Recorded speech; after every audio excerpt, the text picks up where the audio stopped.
I believe now more than ever and moving forward that it is necessary that we separate art versus artist. Walk with me.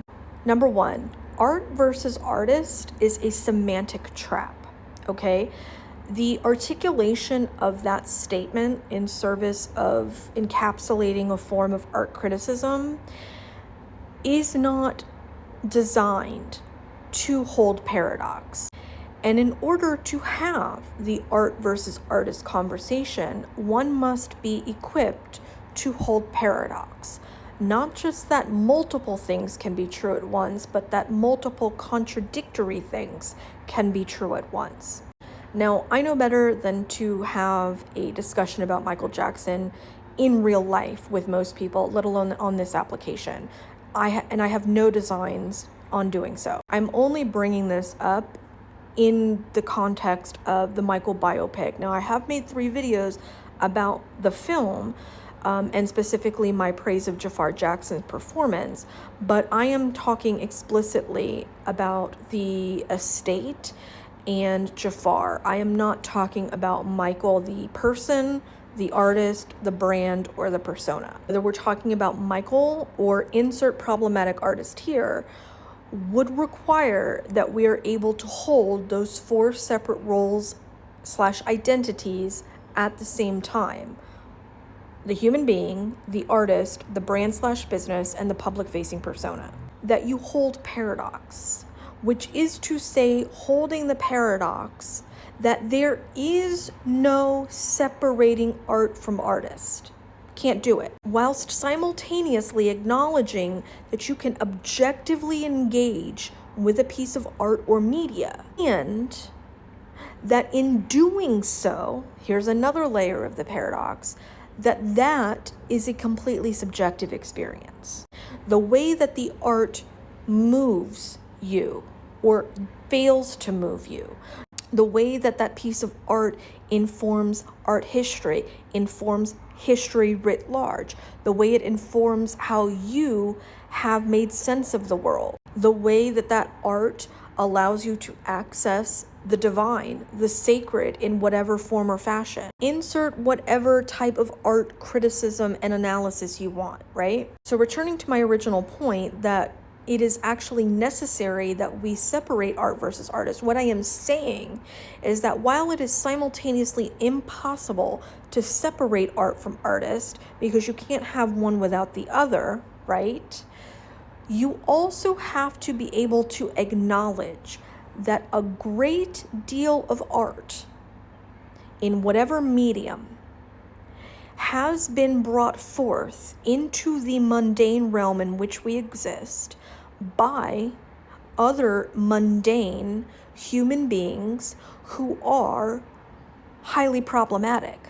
If you subscribe to the notion that human beings can channel the divine, the sacred, whether we're thinking of an Abrahamic God or source or just some sort of transcendent function, then you have to accept that imperfect, and by imperfect I mean the worst possible human being you can imagine, is also capable of bringing into the mundane realm some of the most highly beautiful, moving, transcendent art that is ever going to exist. And if I might add a final layer to this, if you consider yourself somebody that is working towards an anti-carceral state of mind, right?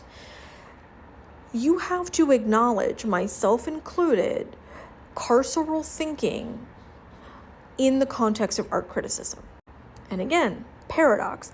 Does that mean you are apologizing or excusing away somebody's behaviors and or crimes? No. It means, again, that you acknowledge that human beings who are inherently problematic are also the only vessels that we are aware of that are creating art. And in the context of this conversation, high art. So if a highly problematic person is capable of bringing into experience highly transcendent art, then what are we as human beings supposed to do with that? Right? That's the question. And in separating art from artist, meaning getting away from the semantic trap that forces you to think that there is only one way to have this discussion, we have to be holding all of this at once. Now, do I know how to do that? Have I succeeded in doing that? Of course not. But I am working towards that when it comes to art specifically. I'm choosing my words very carefully here. I'm working toward this when it comes to my analysis, my criticism, my engagement, my subjective relationship with art. I'm only talking about art, because to reduce art to the artist would do a disservice to not only the art, but to the human experience as a whole, and simultaneously to attach the artist, assuming they're problematic, to high transcendent art is to allow the artist to move through the world without accountability for their problematic behavior and or crime. Work our way backwards from the semantic trap of that phrase, art versus artist, and we then have to move forward in a way that forces us to do the very heavy lifting of holding multiple truths at once. Not such that people who are problematic